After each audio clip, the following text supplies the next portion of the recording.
Hey there, thank you so much for joining me today. Today we will be discussing the overall psychological concept of ego depletion. Through these visuals below, we're able to grasp the concept and how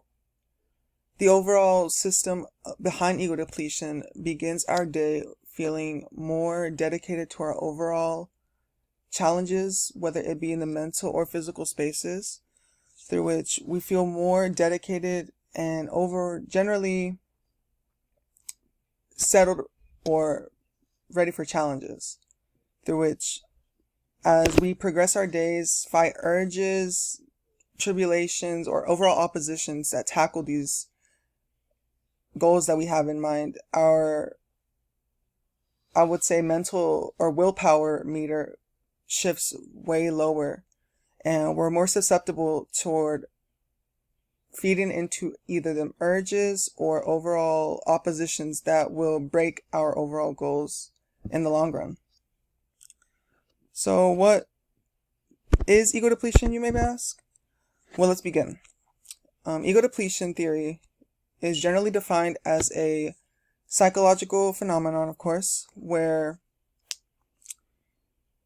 one generally dedicates their mental willpower and overall self-control over short-term priorities. These priorities could include, as below, weight loss or dieting plans,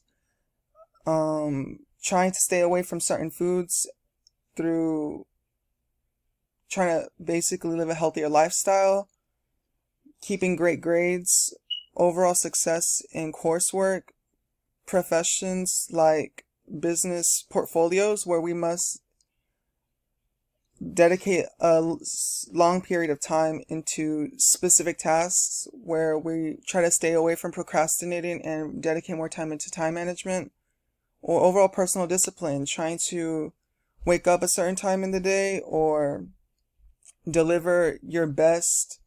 activity at a certain time of the day, which can include reading books or going into the gym, or just generally any sort of physical challenge or emotional mental challenge that gets you closer to whatever plans you have in the future. And through dedicating this immense amount of mental capacity into these short-term priorities, we generally tend to ignore the overall subsequent consequences that will occur in the future when looking on a long-term element of whatever plan or goal that you have set. And through repetitively following this tactic of staying dedicated throughout the day and breaking or crushing at night or at the end of the week,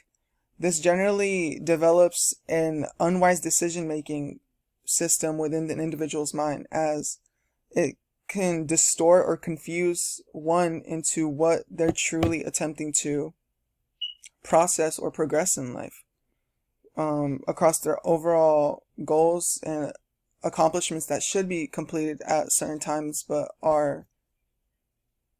pushed forward or extended due to these hiccups along the road. And as mentioned previously, these common examples include eating disorders, specifically binge eating. This generally applies when an individual, like many youth nowadays, they tend to enjoy the idea of starving themselves. And a lot of individuals, like me personally, will dedicate or wake up with I could say, sophisticated mindset in trying to fast or eat at a certain time of day. And we'll wait till that day. And of course, we'll have that meal. And when nighttime comes around, that starving cycle generally re-begins, and one tends to indulge in whether it be highly unhealthy foods like chips, chocolate bars, donuts, pies, just all kinds of sweet treats and unhealthy foods. And they just lose that day's progress, and this can be a repeating cycle that just leads one into distorting the entirety of their goals and potentially leading into their oppositions more sooner, like gaining weight or contracting certain physical illnesses from so much unhealthy accumulation, and vice versa in weight loss or dieting plans. A lot of individuals who set up these plans for losing weight or overall healthier eating will engage with spaces like restaurants or at-home meals where they will dedicate in eating healthy throughout the day, and then when night comes around, they'll quickly switch up and indulge in more greasy foods or